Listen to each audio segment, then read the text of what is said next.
Travel creator award के winner हैं Kamiya Jaani, the founder of Curly Tales. बहुत बहुत बधाई। Thank you so much. Thank you. Thank you. Kamiya ji बताइए। मुझे घूमने का बहुत शौक है और मुझे लगता है कि जब हम ऑफिस से थके आ रहे आते हैं या वीक भर पूरा काम करते हैं, वीकेंड्स में हमें एंजॉय करना चाहिए। जो इतनी ब्यूटीफुल नेचुरल ब्यूटी हिंदुस्तान में है वो एंजॉय करनी चाहिए।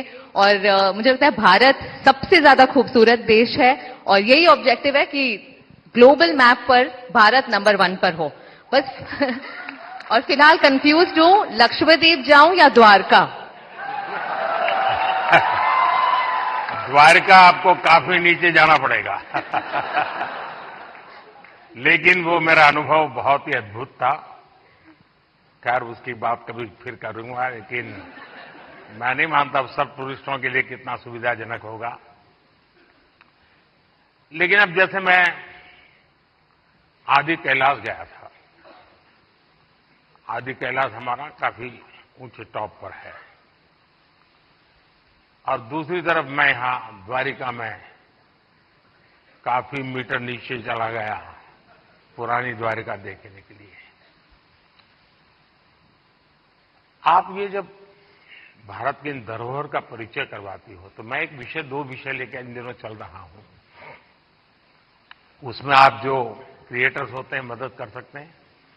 एक हमारे लोग क्या करते हैं, जैसे कहीं चले गए सोमनाथ, तो बस में ट्रेन में अपनी कार से उतरेंगे, भागेंगे, और जैसे भगवान अभी कहीं जा रहे हैं तो पकड़ो। उनके दिमाग में यही रहता है, तो दौड़ो पकड़ो, और फिर एक बार देख लिया तो इधर उधर छुट्टी। मैं कहता हूं भाई ऐसा क्यों करते हो? जहां जाते हो कम से कम एक रात रुकिए। टोटल जो आपका बजट है, टूर ट्रैवल का टोटल बजट है, कम से कम 5% 10% लोकल कुछ न कुछ चीज खरीदिए, लोकल प्रोडक्ट खरीदिए।